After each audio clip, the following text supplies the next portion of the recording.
All right, this one is going to be a short video because I'm tired and it's Friday and let's get on with it. So, what am I showing you today? I'm going to show you a really cool automation in Make that will automate spin tags.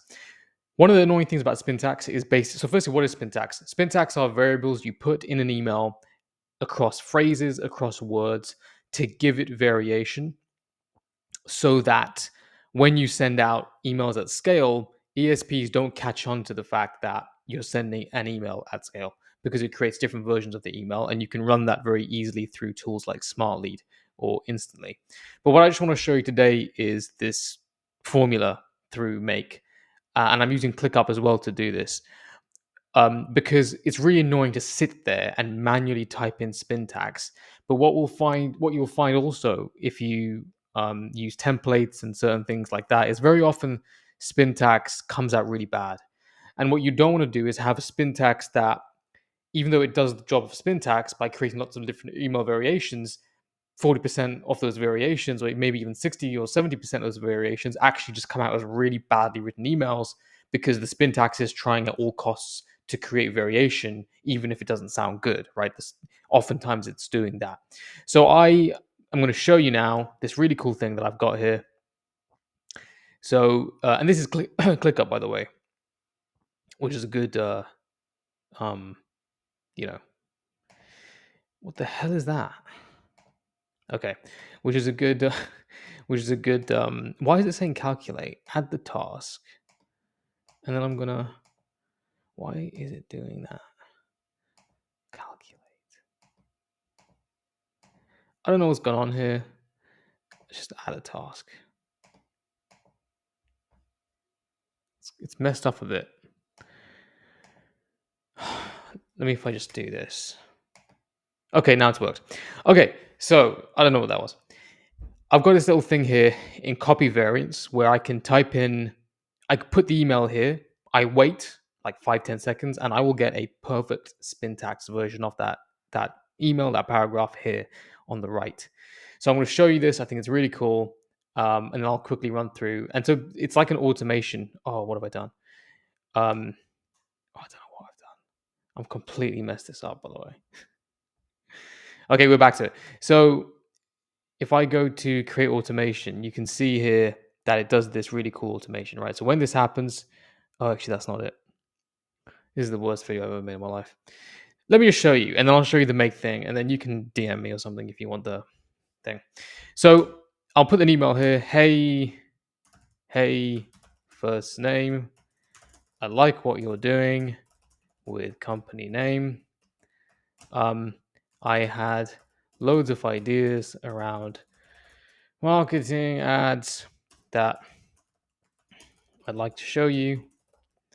Do you have time next week to speak? Actually, let's do a lead magnet.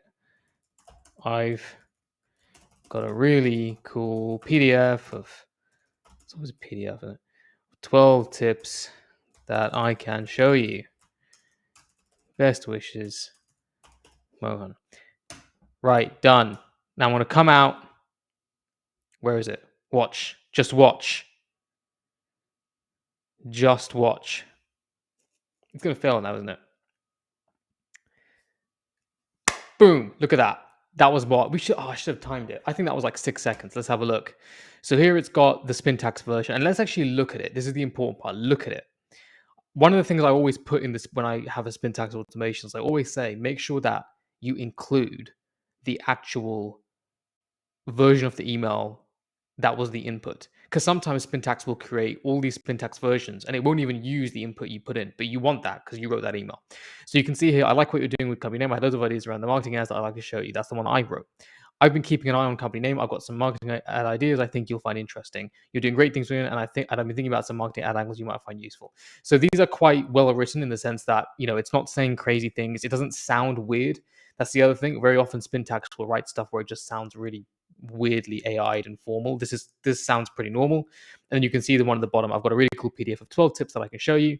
Or I put together a quick PDF with 12 tips that I'd be happy to send over. There's a short PDF made, 12 tips that will help for your team. Like, it's actually good written spin tags. And it's so easy for me now to just put a thing in here, and it comes out the other side. So let me show you. This is the Spintax thing in Make. Really, really easy. You get the webhook from ClickUp. You bring it in. You got to do here. It like takes the campaign details. It does all that crap. Whatever. Tools. It does some bullshit. And then the email, and you've got the prompt here. Where's the prompt? I'm gonna ruin the automation by like doing something. So it's like Spintax is a form of bracketed code, blah blah blah. For example, gives it an example. It's giving it more context around what Spintax is. It's giving it the parameters around how it should be looking at this, right? The same tone, same style. You can see this really important sentence here as well, right? It wouldn't be good to have Spintax Rails, which sound incredibly automated or robotic, just ask for the sake of variance. So we're trying to really instruct it to understand that. Variation for sentences and phrases, not just the words themselves. So this is really important as well, because we don't want a sentence that's exactly the same, but we've just changed like, hey to hi, or, whatever, right? We're trying to actually make it a different kind of sentence. Make sure to include the sentences in the original source email. So that's the thing I said at the beginning, right? Making sure that the thing we put in initially, that is one version that we want to include in the Spintax.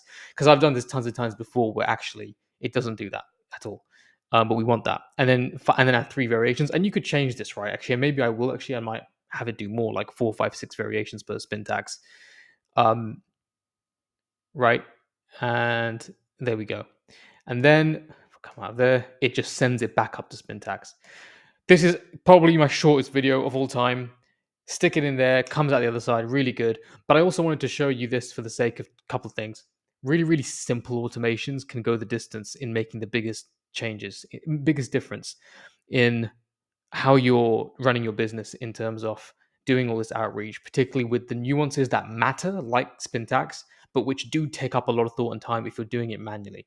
So hopefully that's been helpful. And if you want any more information on that, DM me. And what else? It's still 7 minutes long.